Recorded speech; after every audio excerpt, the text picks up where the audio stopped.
The words became part of Idaho Code 75 years ago, a mission statement created in 1938 by citizens of Idaho and made law through a citizens' initiative. All wildlife,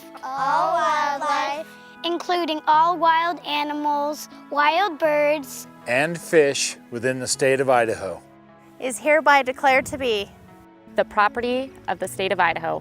It shall be preserved, protected, perpetuated, and managed.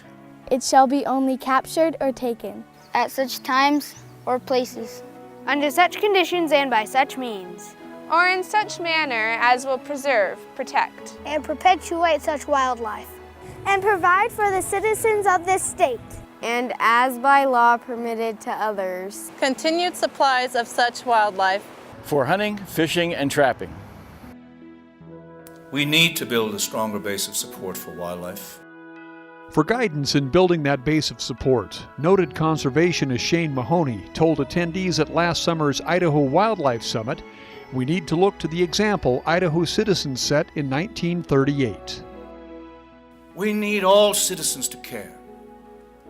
We need all citizens to believe. We need all citizens to engage.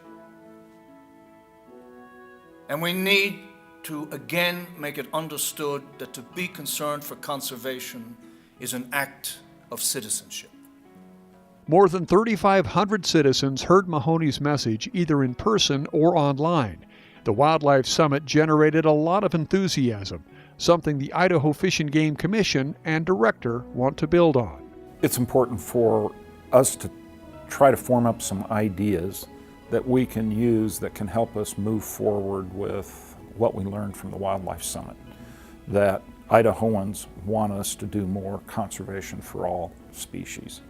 Conservation for all species means all species benefit. What's good for the brewer sparrow could be good for the sage-grouse. What's good for the northern alligator lizard in a coniferous forest could benefit elk. When we restore a wetland for an amphibian or a reptile, we're probably improving habitat there for waterfowl and sandhill cranes. It is across the board in terms of the benefits from individual species actions for non-game. As head of Fish and Game's Wildlife Diversity Program, Saddlebanks focuses on Idaho's non-game species identified to be most at risk, 229 species to be exact. From the bird world, you're talking of species like long-billed curlews or yellow-billed cuckoos, white-faced ibis. In the mammal world, southern Idaho ground squirrels, wolverine. In the pygmy rabbit would be another good example. There's a number of fish species. The Wildlife Diversity Program is funded by two main sources. About half comes from the sale of Idaho's elk, cutthroat trout, and bluebird wildlife license plates, and the non-game checkoff on Idaho state tax returns. Revenue from these sources have been declining for 6 years now. The other half comes from federal state wildlife grants and challenge cost shares. The problem is, Congress is cutting federal budgets that fund these grant programs. That, combined with a drop in license plate and tax checkoff proceeds, means the $2 million wildlife diversity budget has dropped by 20% in the last 3 years alone. And the federal cuts are expected to continue and may even eliminate funding for the program altogether. If the program went away, I think fundamentally the agency wouldn't be meeting its statutory responsibility to manage all species. And I think, that would be a travesty. To prevent that, Director Moore is making the Wildlife Diversity Program his first priority for post-summit regional working groups. These groups, made up of Idaho citizens from throughout our state who attended the Wildlife Summit and said they wanted to help Fish and Game find ways to improve conservation in our state. So the challenge to us as Idahoans and to the work groups that we're asking to take this on is, what are some ideas for generating some additional financial resources so we can keep this program viable, and then long-term talk about how we grow that program to meet that unmet need that we know is out there based on the input from the public and our own evaluation. Stabilizing the Wildlife Diversity Program's funding is the first prong of a post-summit strategy. The second prong involves Fish and Game's primary funding source, license dollars paid by hunters and anglers. Before proposing those fees be increased, Moore wants to find new ways to entice hunters and anglers to buy licenses more consistently. An example would be the proposed 3-year hunting and fishing license currently being considered by the Idaho legislature. Consistent license purchases by more hunters and anglers could offset the need to increase fees in the near term, according to Moore. We're going to be taking a very close look at our spending and our revenue relative to meeting the service needs that hunters and anglers have asked for in this state.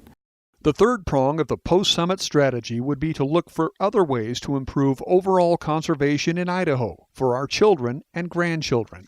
The Fish and Game Commission has directed Moore to look for ways to broaden overall funding to benefit all species through various conservation measures designed to improve hunting, fishing, and wildlife viewing.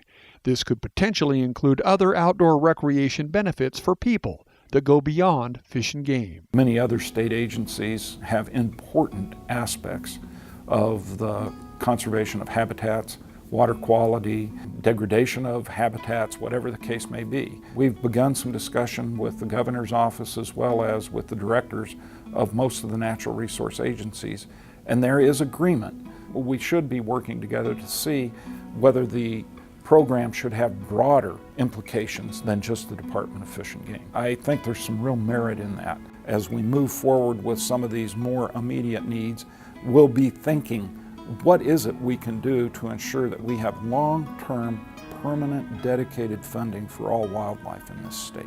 Every species we have in the state does matter. I believe that based on the summit, our people in Idaho get that. We all understand, in spite of our differences about how we manage those wildlife, that we care enough about wildlife to get beyond those differences to do more for our wildlife and all of those individual species we've got out there. The wild beauty that Shane Mahoney talked about at the summit, that is so precious, and we tend to take it for granted.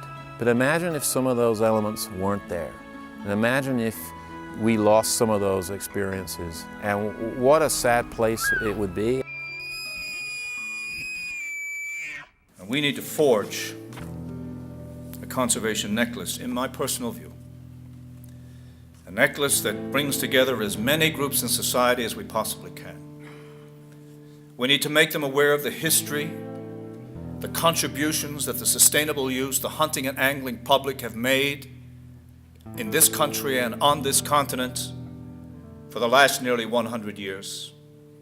We need to make them understand that we have enough experiments to know that simply setting aside a few special places will not keep wildlife with us anywhere in the world.